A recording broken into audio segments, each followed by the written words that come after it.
Hello everybody, Flamin' Shark back with another video, and this is going to be my review to my blind commentary, blind reaction to episodes 304 through 309 of Fairy Tail. So, I recorded this, half of it on Monday, half of it on Tuesday. So, what I did on Monday night was I edited and rendered and uploaded 304 to 306, so that tonight, but yesterday night for you guys, I would only have to prepare 307 to 309 because I already had 304 to 306 ready. So, and also I wouldn't have to render some mess files. So, anyways, so there will be there will be two links for each thing. There will be links for 304 to 306, and then links for 307 to 309. But you guys are getting 6 episodes of Fairy Tail. I want to keep doing this until we're done. We have 19 episodes left. If everything goes perfectly, I'll do 6. This was 6, and then 6, 6, and 7. I don't know if I'm going to do that many, but I do want to finish Fairy Tail as quickly as possible. So that's like the mindset, but you might have shorter sets. We'll have to see exactly how it ends up. But yeah, you know, just trying to grind through Fairy Tail. We have 19 episodes left after this video, which is crazy. Really cool. And also, so links are down below in the description. BitChute and Mega, obviously, different qualities and sizes. And also, like I said, there's 304 to 306, and there's 307 to 309. So thank you very much for that. Checking out those videos. And then also, there's also a bunch of other links down below. Links to my Patreon, Discord, Twitter, email account, my anime list, all of that stuff. I'm going to try to plug those a lot, so check those out if you want. Yeah. I don't know. Anyways, so yeah, the other reason worth talking about all this stuff is it gives me some stuff to talk about to make this video not like 3 minutes, so I can because it's a review of Fairy Tail, even though literally nothing in this video we've talked about so far is the actual episodes of the show. So episode 304 was literally called Fairy Tail Zero.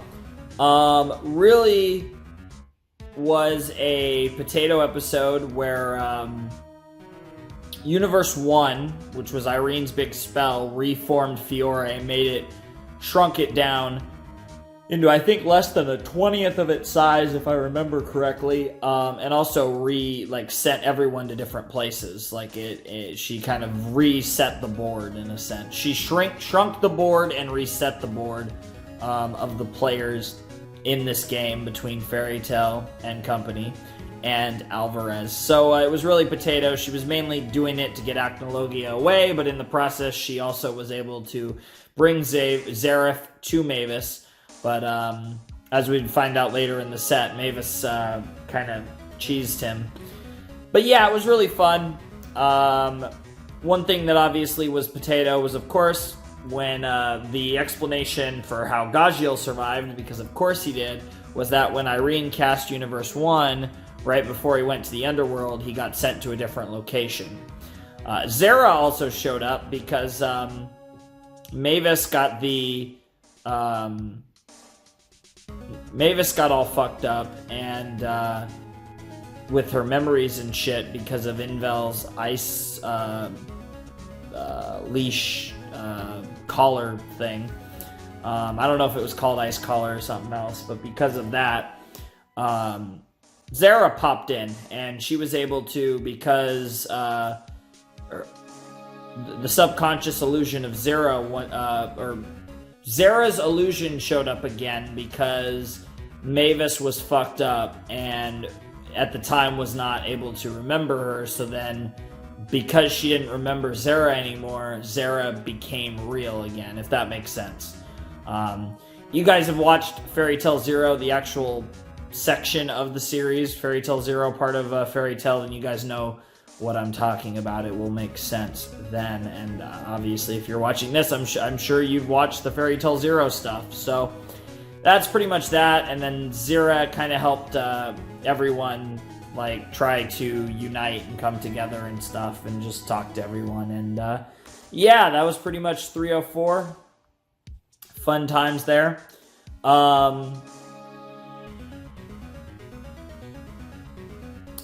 So in 305, we had a fight between Mira Jane was able to beat she used her Satan Soul to beat the Irene division, which turned out to be enchanted swords that Irene imbued with magic to turn into like actual beings and stuff, which was really cool.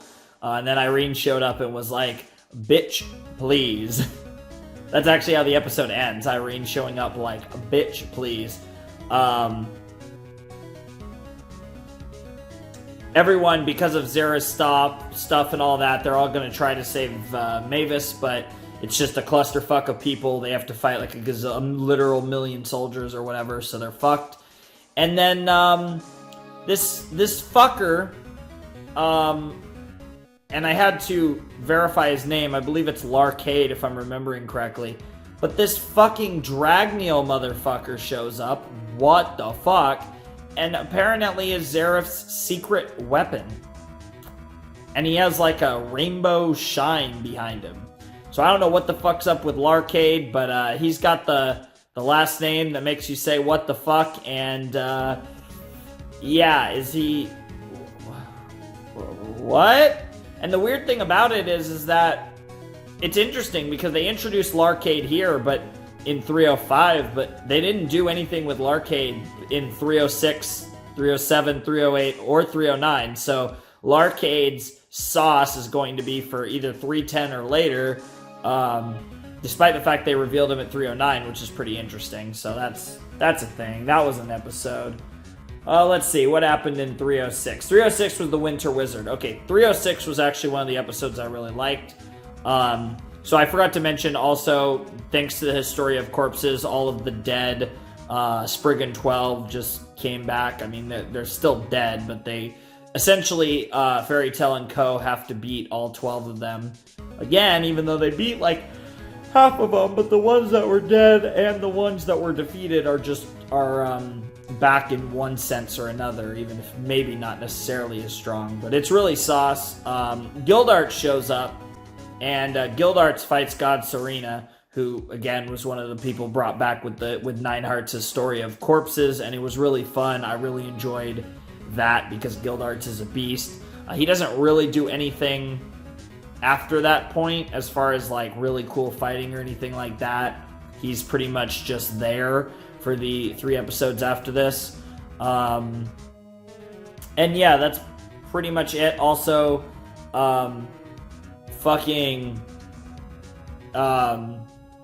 Invel finds Gray and they fight, and he sees the Demon Slayer power and he sees the potential in Gray to defeat END.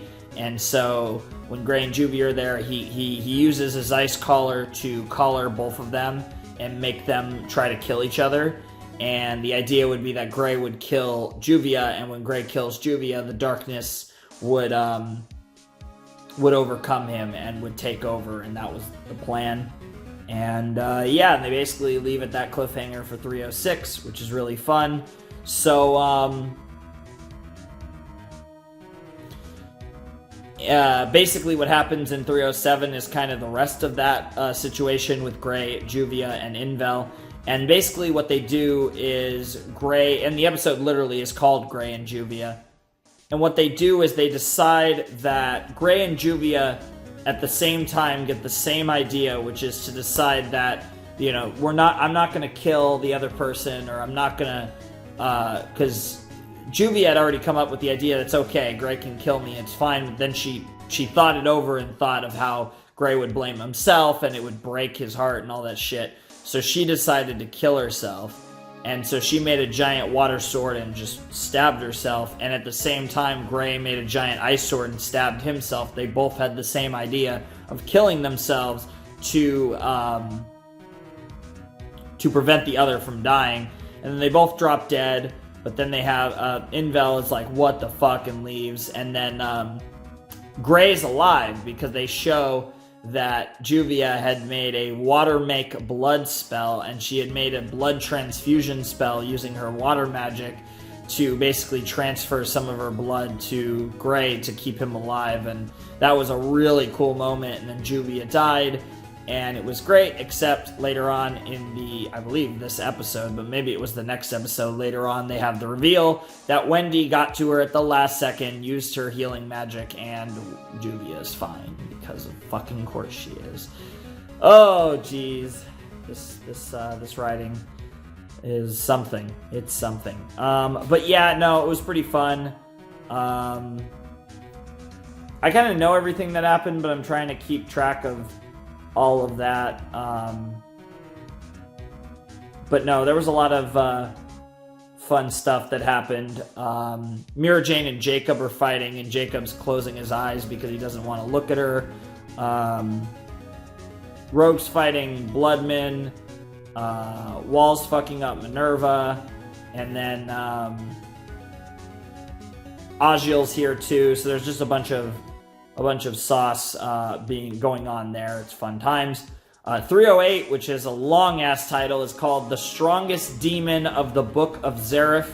Obviously, this title could have just been like END or Aetherius Natsu Dragneel. That would have been a lot shorter, but we want to be dramatic and go with The Strongest Demon of the Book of Zareth. So Gray learns so he beats the fuck out of Invel and learns that END is Natsu.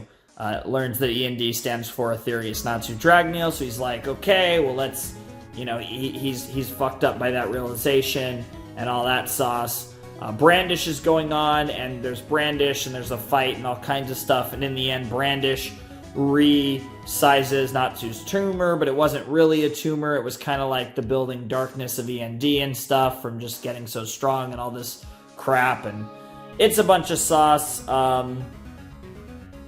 Yeah, there was just a lot of stuff going on, and Lucy, fights really well against Brandish, but Brandish was really not trying, and that's all potato, and yeah, there was just a ton of stuff, and it was fun, and I've been going on for a while, so I'm just half-assing this as much as I can now.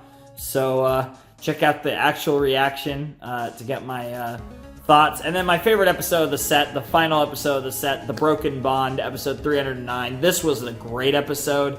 Dealing with all the issues. The big moment in this episode that's worth mentioning is Makarov using fairy law to wipe out 70 to 80% of Zareth's forces, but he dies in the process because he was using it on so many people that, it used all his life force. And obviously the guy wasn't too far off from death for quite a while now at this point in the series, but especially lately. He's been, the old man potato, but no, it was really enjoyable. And then also the other thing that happened in this episode, which led to one of my favorite moments, not just of this arc, but maybe of the entire series, honestly.